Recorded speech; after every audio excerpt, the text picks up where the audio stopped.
MDL implementation period. The first finding remains unchanged. That is the finding that was circulated with the agenda and in the change sheet yesterday, and it remains unchanged. The second finding, which is finding number 12 on the change sheet, is it was circulated in the change sheet yesterday, and it is proposed for revision today. The proposed revisions are shown in double underlined strikeout. And the revisions are as follows. In the first sentence, after the words water quality objectives, we would insert the language such as the water effects ratio method and biotic ligand model, parentheses, BLM. And then in the next sentence after that, we would cross out the spell out of BLM. And I think that's the only change. And that's just to reflect that there are several options for developing a site-specific objective, and This we leads want to flexibility and Yes. what they proposed. Okay. Yeah, and just as a bit of context, just to let you know, the county is very interested in the water effects ratio, and the National Marine Manufacturers Association is very interested in the biotic ligands methods. So. Okay, so there's just a few more slides. In addition to those resolution findings and directives, the executive officer did make some non-substantive changes to the basin plan amendment in a letter dated September 5th. The change appears on page 10 of the amendment in the first sentence of the section titled Load Allocations for Discharges of Dissolved Copper. The corrected version is shown on the slide. Oh, can you advance the slide? Sticky. Okay. The non-substantive change would strike the phrase responsible parties for the and rearrange the sentence to read, the load allocations for discharges of copper from boats are assigned to the County of Los Angeles, individual anchorages, and persons owning boats moored in the marina. This is to remove that term responsible parties that made people uncomfortable. Okay. Moving forward, this is how the Los Angeles Water Boards envisions early TMDL implementation. As I said, the first 2 years is voluntary, and during this period, we would work with the County of Los Angeles on outreach and education activities and encourage them to partner with organizations such as the University of California Cooperative Extension and the Santa Monica Bay Foundation. We will assist the county in pursuing grant funding for boat paint conversions, and we will support their hull cleaning ordinance. We will review and oversee the county's work plan for a site-specific objective, and then either using a water effect ratio or the biotic ligand model.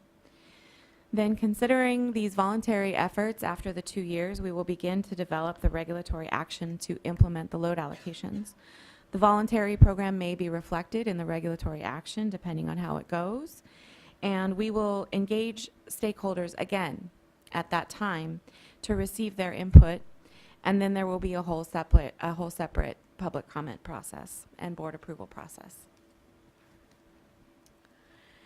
So in closing, the TMDL revisions adopted by the Los Angeles Water Board address water quality impairments that are well documented in recreational marinas throughout the state. In this case, Marina Del Rey is the most impaired. The approach we have taken is similar to other TMDLs, and the TMDL allows for various implementation approaches and allows for future site-specific studies and revisions to the TMDL based on those studies.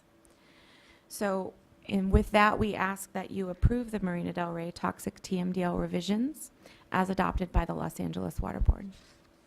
Oh, and not with that, sorry. We do ask that you approve the revisions, but also I wanted to ask, EPA wanted to be here to make verbal comments, but they couldn't. They submitted a letter and asked if we could read it into the record, and if the board's okay with that, we could read it into the record now or at the end of other public comments. So how long is the letter?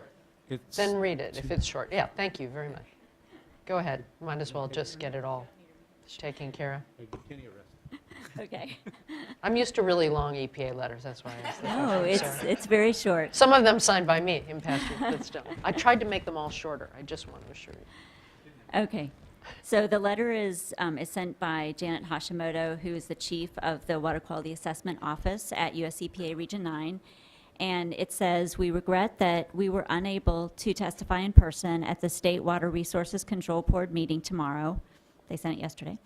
"Therefore, we would appreciate it if our comments below can be read and entered into the record at the meeting. We would like to recommend approval of your Basin Plan Amendment for the revised Marina Del Rey Toxics TMDL by the State Water Resources Control Board. EPA previously commented on the proposed Basin Plan Amendment by the Los Angeles Regional Water Quality Control Board and staff report to revise the total maximum daily loads for Marina Del Rey Harbor toxic pollutants prior to adoption by the Regional Board on February 6, 2014. The revised TMDLs increase the geographic extent of the TMDLs to cover the front basins of Marina Del Rey Harbor, add load allocations for appropriate pollutants that contaminate marina sediments, and add load allocations for discharges from copper-based anti-fouling paints. These revisions were made based on additional monitoring and data analyses since the establishment of the original TMDLs, and the Regional Board made appropriate, scientifically sound adjustments to the TMDLs. We believe the numeric targets set as the basis for the waste load allocations and load allocations are appropriate and should result in toxics pollutant reduction. These TMDLs clearly assign allocations to all sources and appropriately define waste load allocations for existing permits where applicable. The revised TMDLs provide all the necessary elements of TMDLs as required by the Clean Water Act, Section 303D. We commend the Regional Board for refining the TMDLs and now urge and support the State Water Resources Control Board to adopt the revised TMDLs. Sincerely, Janet Hashimoto. Thank you. Great, thank you for the presentation and all your hard work. Do we have questions before we hear from commenters or comments? Go ahead. One. Sure. No, thank you. I appreciate staff's efforts and the outreach and the updates. I'm thinking, what I see here is that, there aren't a lot of examples of TMDLs, frankly. There's the Shelter Island one, and then this one is, like, to my mind, a scaling up of that in some regard from a spatial standpoint. So my question is kind of on the statewide level. Do we anticipate other TMDLs either in the Los Angeles region, similar settings, or in other marinas around the state in the work plan coming up? I'm just curious, where this is in sort of that constellation. So I would have to look into the projected work plans for TMDL developments. I don't know of any that are moving forward right now, but I would expect to have some in the future. There are many marinas that have impairments, and so I would expect to see that. Yeah, because I see the value of what we've learned at Shelter Island, and we're learning a lot here, and certainly we've engaged the whole state in the discussion about kind of the substantive issues at the heart of the matter, and certainly want to see those lessons learned and continue into the TMDL development. So, okay. If you don't know the answer, that's okay. But we will ensure that as the roundtable moves forward, that the lessons learned are conveyed to other folks. Okay. All right, let's go to the comments. We have about 8. Gary Jones with the LA County Department of Beaches and Harbors. And I'd say you go to 5 minutes because we just have 8. It can be longer than 3.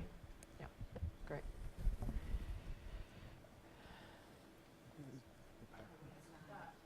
Okay, so we have 9.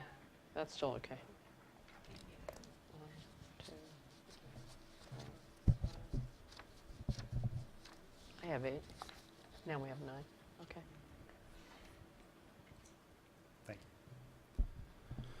Good morning, Chair Marcus and board members. My name is Gary Jones. I'm the Director of the County of Los Angeles Department of Beaches and Harbors. On behalf of the County of Los Angeles, thank you for this opportunity to speak. The county appreciates the mission of the Regional Board and the need to address the copper levels and sediment in Marina Del Rey.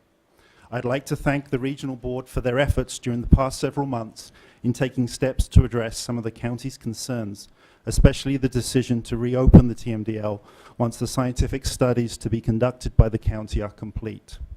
Despite the draft resolution before you, the county continues to have concerns with the TMDL.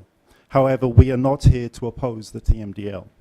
Our greatest concerns about the TMDL pertain to the timelines for copper reduction and in-harbor sediment requirements, which I will discuss in greater detail shortly. Let me begin with a brief overview of Marina del Rey. Marina del Rey Harbor is the largest man-made small craft harbor in the US. It has 21 anchorages containing over 4,700 slips. Nearly 70% of the slips are for small vessels, 20 feet to 35 feet in length. It is a low-cost recreational asset enjoyed by over 2 million county residents and tourists from all over the world every year. My department manages this unique and valuable resource on behalf of the county. The county is rightly proud of this crown jewel of a public asset. The county is an environmental steward of the marina. In response to regulatory requirements, as well as the county's own long-standing commitment to its citizens and to the visitors of Marina del Rey Harbor, in the past 10 years, the county has invested approximately $40 million, that includes contributions from the state that we very much appreciate, to improve water quality in the marina. These efforts include construction of 3 storm drain low-flow diversions to divert urban runoff for treatment, a sewer system rehabilitation project that relined 11 miles of sewer lines surrounding the marina, installation of a water circulation system in Basin D, a major enhancement project at Oxford Basin scheduled for completion next year, retrofitting parking lots with bioswales to decrease surface runoff, and various planning efforts, scientific studies, and water and sediment monitoring. In June of this year, the County Board of Supervisors approved $4 million over the next 5 years to implement additional specific actions to address the proposed revised TMDL. We are in the process of adding expert staff to implement our water quality program. We continue to conduct a public outreach program geared towards the boating community and other users of the harbor.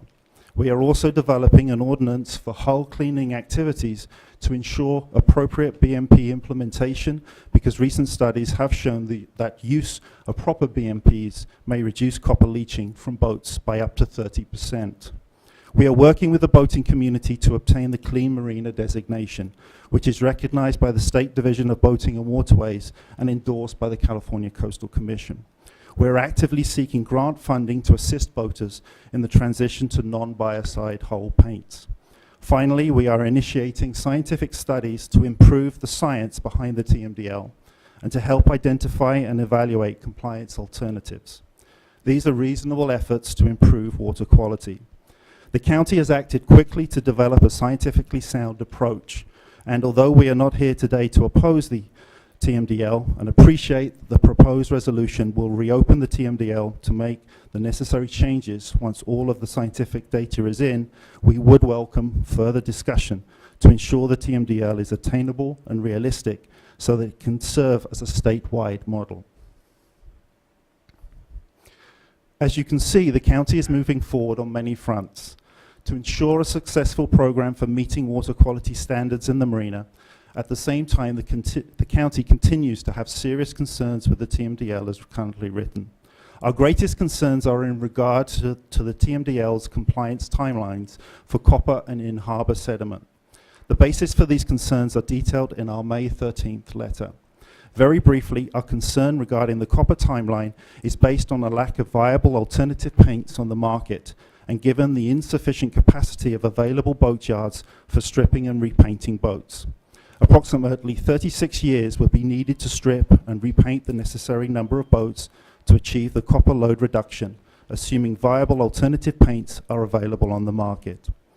With respect to in-harbor sediment, despite the requirement for a feasibility study, which may modify the timeline, According to our analysis, approximately 25 years is needed given the complex nature of the marina and the scale of the anticipated remedial project. In conclusion, the county is committed to working with stakeholders to conduct scientific studies and implement best management practices and reasonable water quality improvements within Marina del Rey Harbor. And again, I thank you for the time. Thank you very much and for all of your efforts. Sim, can you explain, or John, whoever wants to answer, I mean, frequently when you're setting a TMDL, you set a time frame that may seem ambitious, and then the studies in practice help you revise it, as opposed to setting it way off because you assume there are going to be improvements. There could be more boat cleaners because the demand would be there, et cetera. But how should we be thinking about that? Because I know this isn't unusual in the TMDL context. I think you are correct. I think there is an ambitious time frame that has been set in this TMDL. I think one particular issue that was considered by the Los Angeles board was back to the fact that the original TMDL was approved by the Los Angeles board in 2005. Our board took note of the fact that now that it's 2014, perhaps these special studies may have been done in those intervening time. And so the board was a little, I would say the Los Angeles board was noting of that fact, and so they wanted to, I guess, set an ambitious schedule to try to motivate people to get on with the studies that would be needed. But again, they also recognized that the schedule would be subject to reopening once those studies were done. I have a question for Region 5 and also for the county. So, I'm sorry, Region 4. The concern that the county raises about 36 years needed, I just find that incredible. If there aren't enough boat cleaners that are out there, I mean, yesterday a number of us were at the climate change conference, and there was a lot of discussion about green jobs and, you know, jobs lost, but also jobs replaced by, you know, new jobs in order, you know, to move toward green technology. So what can the county and the region do to help generate additional interest in the labor market for additional boat cleaners? I mean, 36 years is just too long. That assumes a stagnant labor force, and that's unlikely to happen. But recognizing, you know, maybe more needs to be done to attract people into that line of work, either through community colleges, vocational training, some of the associations. If that is addressed to us? Yes, board member? what can the region do, and also the county? I would say that we've already started working in that area by working with the county on the 319 grants that we're talking about. Those are specifically geared towards these best management practices that will be deployed, that will need to be deployed to essentially reach the water quality objectives that were here. I think as we work through those grants, other opportunities may come through our participation in this granting effort to move further upstream, if you will, in terms of vocational schools and things like that, to certainly participate in that, to lend support to that, essentially try to generate enough critical mass, if you will, with the other marinas in our region to support the types of, and develop, well, not only just support, but to aid the development of an infrastructure that's needed to deploy these best management practices. So, you know, it's somewhat of a cultural change, we think, and we really hope that the culture will embrace the new types of paints, new types of paint cleaning, and the best management practices that will be required within the marina. And Excuse me. In our mind, the main limitation is the fact that it's a completely built-out marina, and there are physical limitations and possibilities to developing additional boatyards. There are 2 boatyards in Marina del Rey currently and have historically handled the majority of the work of boats that are moored in the marina. It is, I'd like to add, though, our hope that our scientific studies will show that a reduced number of boats will need to be cleaned and used with a non-biocide hull paint to meet the lower levels that those studies hopefully show. Thank you. Oh, Chair Marcus, I had an additional comment related to your question of Sam Sure. right before the previous question about, when we sometimes establish a schedule and then lengthen it. I just wanted to point out that in resolved number 4 in the resolution, we talk about, it directs the EO to consider the studies and then changes, if appropriate and necessary, to the allocations or the schedule. So we actually have something written in the resolution. Yeah, I to deal appreciated with that you wrote that here to clarify it, but I know it's not uncommon It's not to uncommon to act this reopen. way, because you don't start assuming that you can't do something. Exactly. Just wanted to mention that. All right, next. Mr. David Duncan, Branch Manager for the Department of Pesticide Regulation. Hello. And you have a PowerPoint. Yes.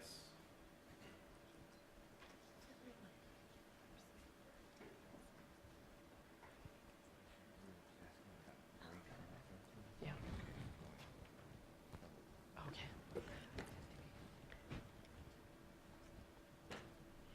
You don't need a full 15 minutes, though, do you? Okay.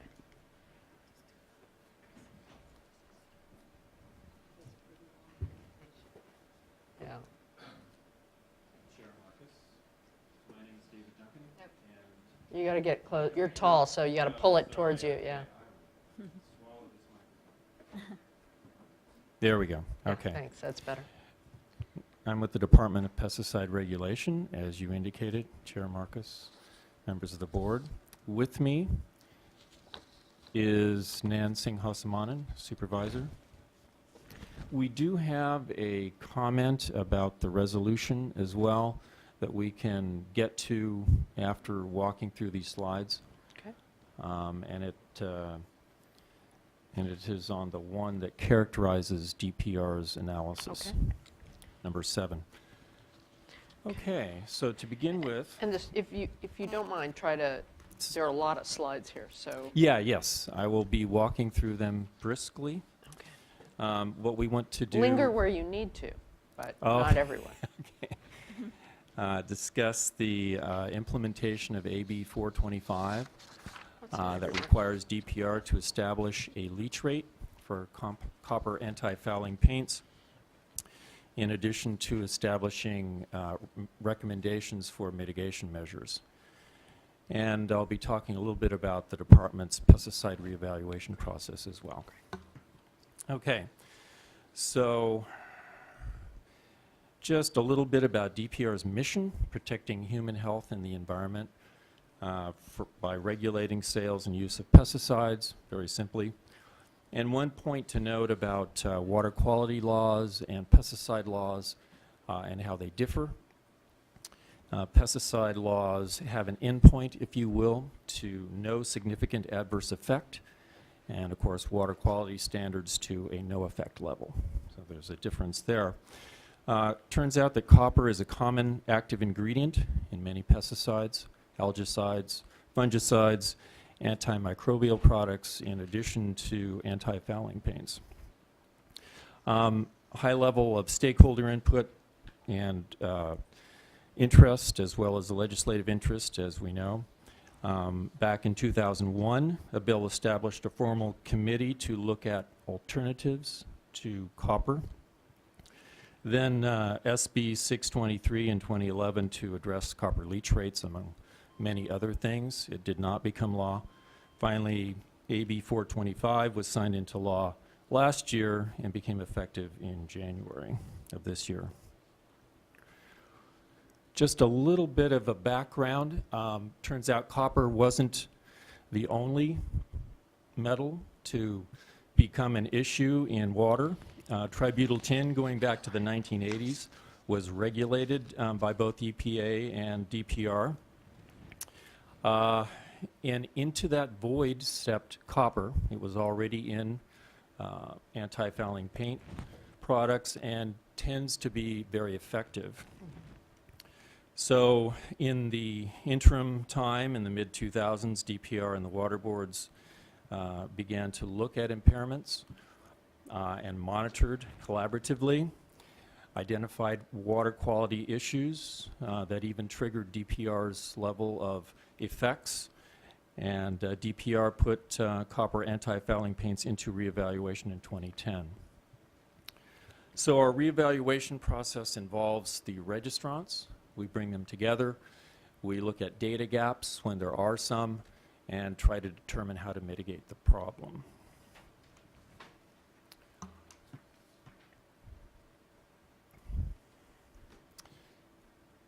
Okay. Mitigation challenges. DPR typically regulates pesticides in fixed geographical locations. Ag fields, for instance. Structures. Of course, boats are mobile, so there are many challenges. Alternatives do exist. They've been worked on by registrants through the years and continue to be developed. They are somewhat limited, and of course they have to be effective. So that continues to be an issue. Adoptance by boaters is an issue as well. Copper, as it turns out, in contrast to tributyl tin, appears to be mostly a California issue. So there isn't a lot of national support.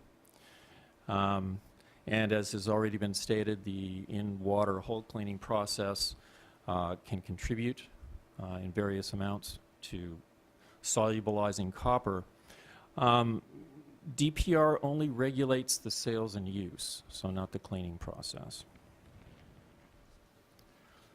With respect to mitigation and our reevaluation process, we worked with the registrants to identify the contribution from hull cleaning because that was considered a data gap.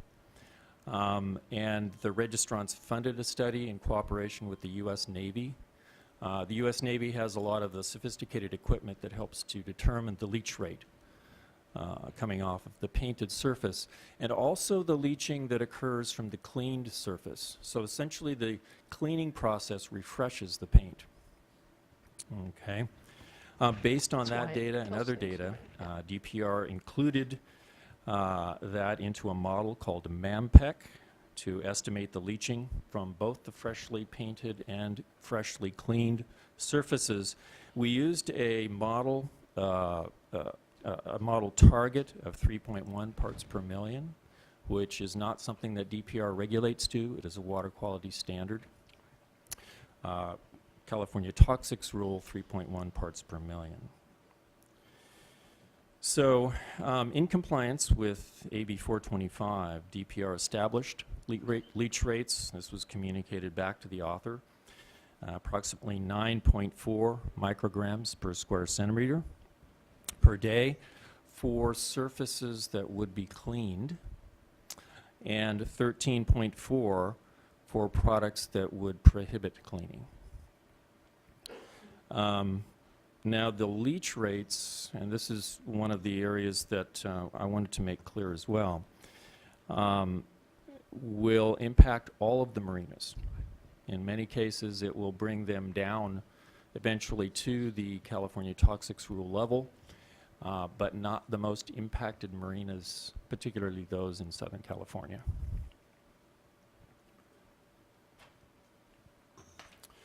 Okay, the recommendations that DPR sent over to the legislature implementing AB 425 included the leach rate requirement, establishing a program to manage in-water hull cleaning.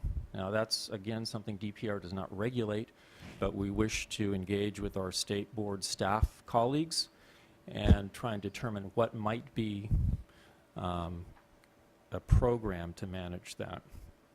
Also considering a cap on the cleaning frequency. Just a small reduction in frequency can achieve water quality benefits.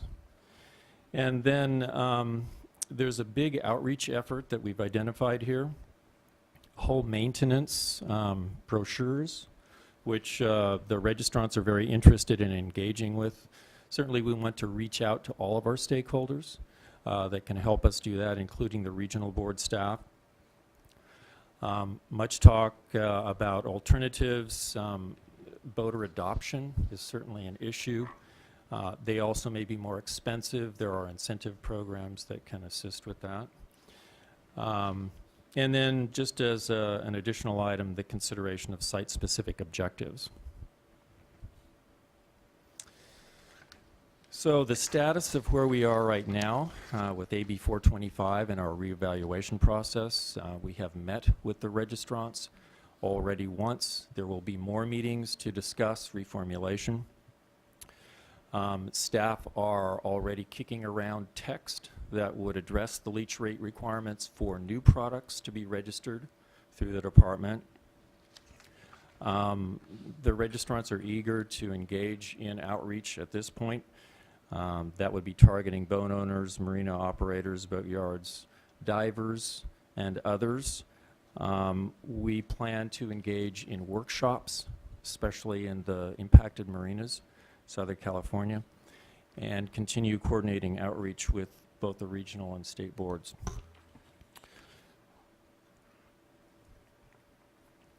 So we have a method for exchanging information with the regional boards. We've had one for between 15 and 20 years where technical information goes out. Specifically for copper, management at the state and regional board have been meeting regularly throughout the last year and a little bit more to identify and explain how we're implementing AB 425 and what we're doing with our reevaluation process. And that is going to continue.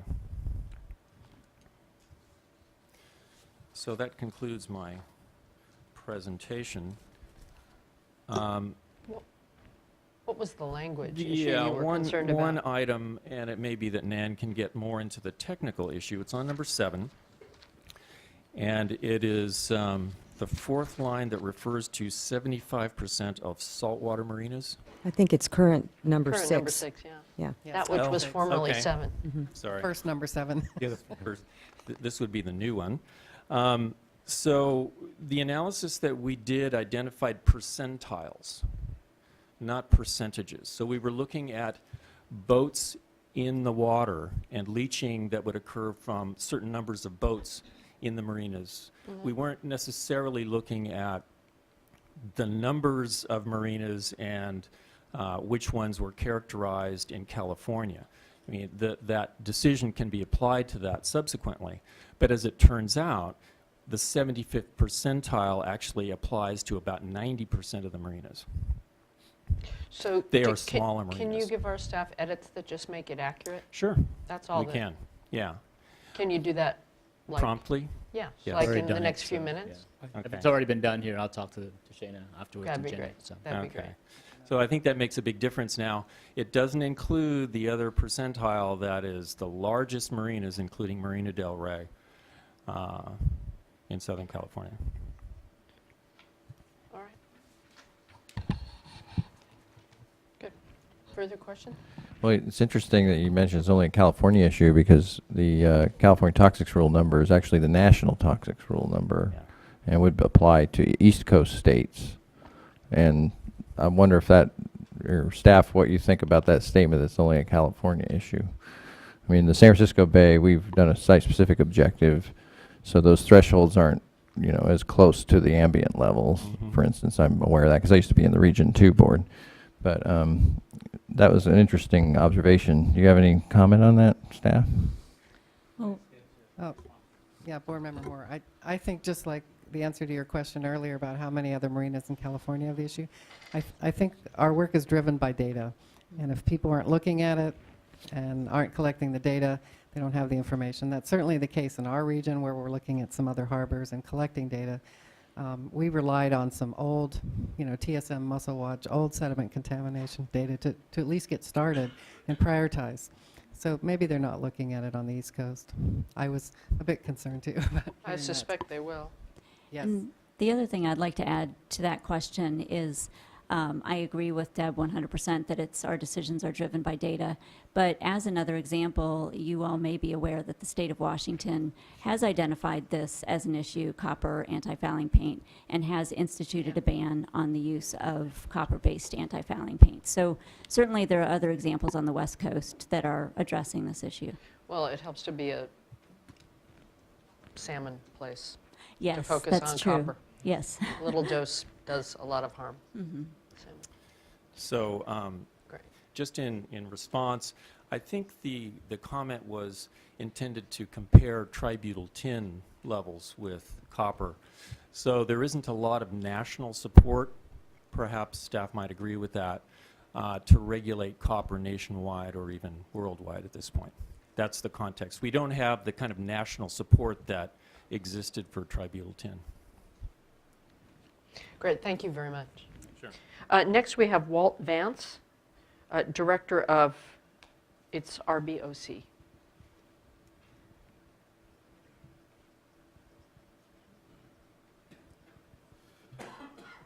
Chairperson Felisa and board members. Just get closer to it. Chairperson Felicia and board members. I am a longtime boater. My passion has been sailing and recently powerboating. I'm 75 years old, and I have been past commodore of a couple of yacht clubs and president of another yacht club. I've followed boating my entire life. I've been on the board of Recreational Boaters of California for approximately 8 years. And the boating community, as in much of life, is concerned with uncertainty. And much of the commentary today clarified some positions, but left a great deal of uncertainty and concern for the future and timelines. Boaters want clean water. Boaters operate in the environment, lakes, rivers, and the ocean, and they want clean water. However, they also want some assurance that the costs associated with that and the effectiveness of what they're doing can be dealt with. I noticed the $4 million number that was put out there by the County of Los Angeles. That's about $875 a boat to clean up boats. And we all know from the data that that comes nowhere near cleaning up boats at the level of 35-foot boats. So what we are certainly concerned about is the timeline and the availability. Our mantra has been affordability, availability, and effectiveness of the method that we're going towards, and we still support that approach to the uncertainty of where we're going. Thank you. Thank you very much. And I know we'll be talking about all those things as we move towards implementation. Greg Gibson, also from the Recreational Boaters of California. Good morning, Chairman Marcos and members of the board. My name is Greg Gibson. I'm Vice President of Recreational Boaters of California, a nonprofit advocacy for recreational boaters statewide. I wanted to just talk briefly about being a boater and then about being Vice President of RBOC. I'm a boater, which means I'm a little bit crazy. I have 2 boats, which means I'm kind of certifiable, and they're both mahogany, which means I belong in a rubber room. But the first one used to be owned by the State of California Department of Parks and lived in the North Boathouse of the Airman Mansion at Lake Tahoe. They brought it down off the ways, took it over to storage. We bought it, and I restored that boat myself with these hands, down to bare wood, down to bare bottom, brought it back. And I mention that because when I talk about the cost of that to my boat I keep in San Francisco, I have a very real understanding. I recently took that boat down to bare wood again 15 years later, tightened up 3,500 copper rivets, put it back together, put 15 coats of varnish on it, and then I'll do that all again in another 5 or 6 years. I love doing it. I do it with these hands and so forth. The other boat I have is a 1966 boat made by Trojan Boat Company out of Pennsylvania. It sits in San Francisco Bay.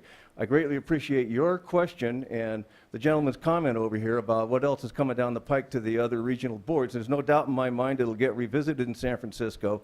And if the TMDL process is going to be followed as I think it's going to, that body of water will then become impaired and my boat's going to run across the same problem. Now, here's the problem with that. That boat is 36 feet. It has a 12.5-foot beam, and like that seafaring song says, says it has 40 feet of water line, nice to make a wake. Problem is that's a lot of wet surface to repair. I'm not allowed to do that in the boat yards in the Bay Area because of liability reasons. So I'm going to be paying $100, $125, $150 an hour, and it's going to be every bit of the $8,000 estimates that are out there if we have to take it down to bare wood. And at that point, I will get rid of the boat. And the reason is, I think I only paid $13,000 for the boat. It makes no sense to pay over half of the value to redo a bottom just for that reason. And I know I'm going to speak for a lot of those smaller boats down in Marina Del Rey because they're going to be running up against that same cost-benefit analysis. When I have $8,000 to play with, it's going to go in funds for grandchildren's education and so forth. So that's kind of the boater aspect. RBOC, we have been involved in working with the TMDL process for a long time. I greatly appreciate the old study done in San Francisco, the water effects ratio. It declared it wasn't impaired by copper anyway. And my position is, and by the way, we supported AB 425 all the way through. We do greatly appreciate all the great work that Nan has done. But what I'm trying to get to understand so I can take back to my constituents is why can't we do a lot of these studies now? Los Angeles County is committing $4 million for a lot of things, but part of that is scientific studies. We have offered in the past informally and now again formally to offer another $4 million to do site-specific studies in whatever body to do the water effects ratio, do the BLM, and I don't care if it's not yet authorized by EPA. What if we get the data form and help them make the decision whether it's a good idea? Aren't we doing something really good for the boaters, really good for Marina Del Rey? And maybe let the TMDL go forward, but let's just hold the copper so we can work together on the issue and start marching together to get the right result. You know, we do this in San Francisco. I serve on a board over there, and we come together so often, so much around the scientific reality of what's going on that I think we could do that down there. And like I say, I know it's going to happen. I know it's going to march its way up the state. I was in Washington State talking to the kids in the marina up there about the use of that, and I was asking them all the questions that I would ask, and they didn't have the answers, and they didn't have the answers that I had hoped they have, like differentiating between the water, and nobody mentioned the salmon issue that you just did. And so, you know, I get, you know, I'm hugely involved with this because of my boaters.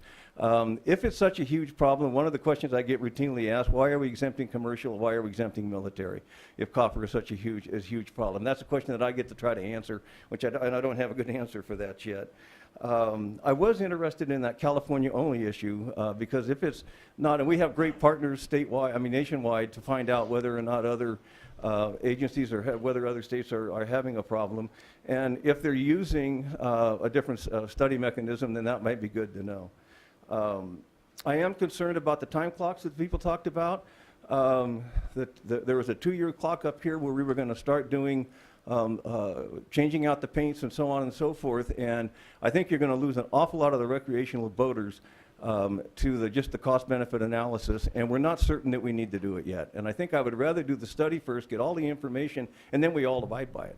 I mean, that to me is the better way to do this study. So RBOC is still in a position of oppose, and thank you for your comments. Thank you for your excellent presentation. Let me just ask Sam if you can explain a little bit.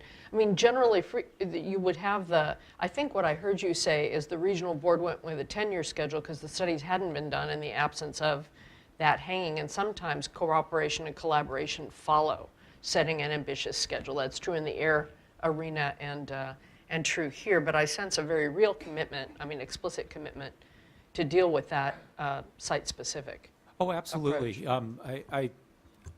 I don't know off the top of my head how many TMDLs we've worked with where we have invoked site-specific studies, and we've reopened the TMDLs, but not only have we just reopened the TMDLs and adjusted schedule, but we've also brought the results of those studies into our formal permit process and our regulatory process, be it waivers, permits, orders, things like that. So the board's committed to it. The board, the Los Angeles board went into this TMDL fully understanding that the studies had not been completed. They were a bit frustrated that the studies hadn't been initiated to date. This is roughly 9 years after the TMDL had first been adopted. And I think they wanted to set an aggressive schedule, knowing that the studies would be completed and then they would revisit the schedule at that time. And I just want to clarify, and particularly for the last speaker, what I am hearing, and so correct me if I'm wrong, this first 2 years of voluntary effort is going to be focused on getting the studies that he is interested in getting. And Well, and getting voluntary changeover and different bulk Training cleaning and for- BMPs. And there's exactly. some people who are on schedule to repaint, they might as well. Right. but the regulatory piece will come after the studies. After the studies and after an initial voluntary period. And that could extend. Yes, and that can be extended. Okay, so yeah, and- more or less, what he asked for is in general what you're doing. You just aren't separating the regulatory piece for the time being. You're keeping it connected, but it doesn't kick in until 2 years from now. That's correct. And I think, just to add briefly to that, I think the board, the Los Angeles board, is more comfortable with doing this work under a TMDL rather than doing it without the TMDL. And like I say, they're more than happy to both work with the stakeholders, number one, and number two, memorialize their commitment to reopen not only the TMDL for the science aspects, but the schedule as well. Thanks for that clarification. I appreciate that. I'd like to direct your attention to item 12 in the whereas in the resolution. And I do appreciate the commitment to working with the stakeholders on further development of a study. But I sense the association's frustration about the EPA approval for a different approach. And recognizing that EPA is not here right now, could someone comment on when that is expected to be approved?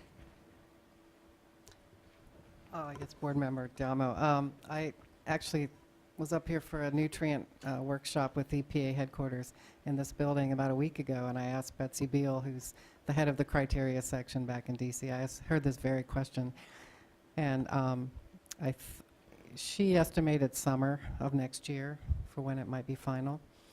So I think some peer review might be going out the end of this year, early next year, but probably next summer when it'll be approved for salt water. So And that's the biotic ligand model that's for approach. the biotic ligand model for salt water.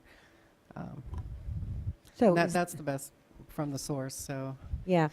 Is there anything that can be done in the meantime to work with the county on putting together sort of a concept so that when this is approved, it can move quickly? And is there anything that we can do to encourage EPA to move quickly?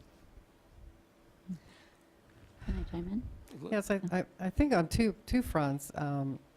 I think the county is interested in exploring the water effects ratio, maybe sooner than later, and they can confirm that. Other parties are interested in the biotic ligand model, so there might be a dual set of studies going on. We can encourage EPA, but I think they do have to go through a certain peer review and, public notice process. So I'm not sure how much they can shave off that time, but I'm already, working with them through our conversations, so we can try that.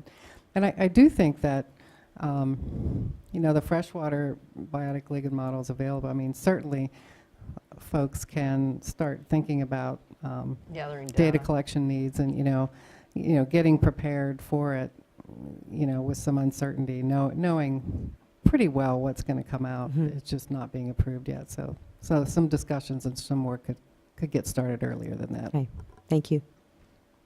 Great. Next speaker, Neil Blossom, Director of Global Regulatory Affairs from the American Chemet Corp? American Coatings Association. Well done. Good morning, Chairman Marcus and members of the board and members of the LA Regional Water Quality Control Board. I want to thank you for the work you've done to make some changes in that. I particularly like the fact that the BLM or the water effect ratio number would be adopted quickly. That's a good thing. What we have a problem with right now is that this process doesn't include benefits and risks. it looks at just copper in an exclusionary way. And we don't think that's really integrating all of the facts that are out there. And other countries don't do that, and even the US EPA doesn't do that. The Office of Pesticide Program, when they look at whether they're going to register a product or not, have to confer with the National Wildlife Service if they think there's going to be a problem with endangered species. We haven't heard anything today about that. The change that we're going to have right here is going to give better biofouling control to these vessels. There was any talk of that whatsoever. And that's a key issue. In fact, that is the new key issue worldwide when regulating anti-fouling coatings. The shift is going away from looking at so many biocides because the risk assessments have been done over and over, and it costs so much to bring a new biocide forward that people aren't doing it.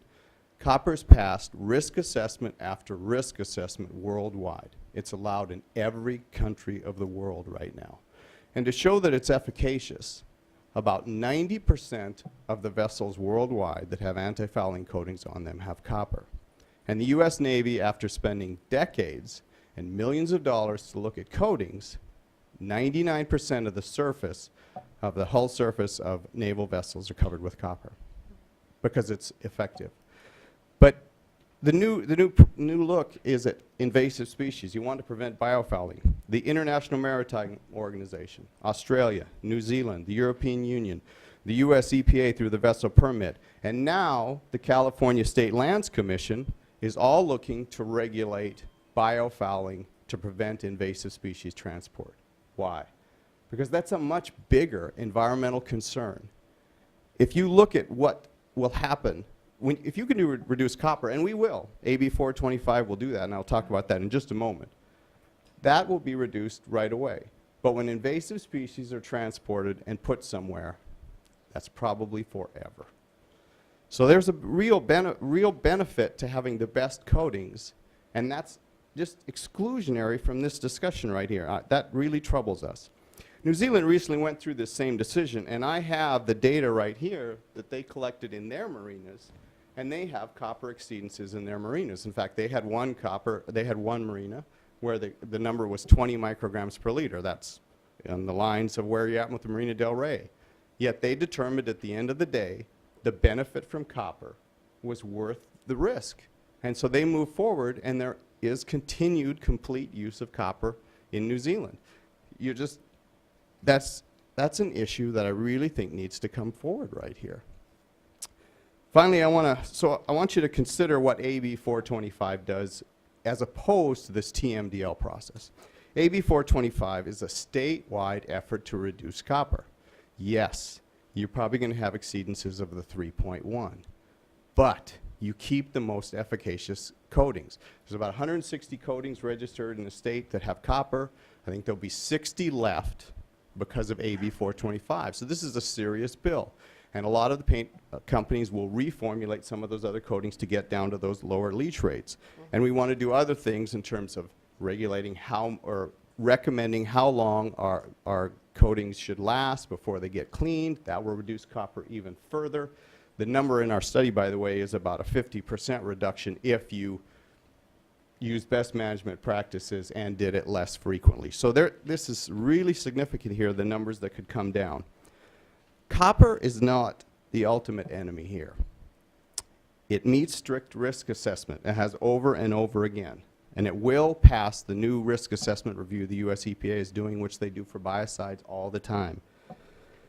It buys a benefit that has been identified that is more important concern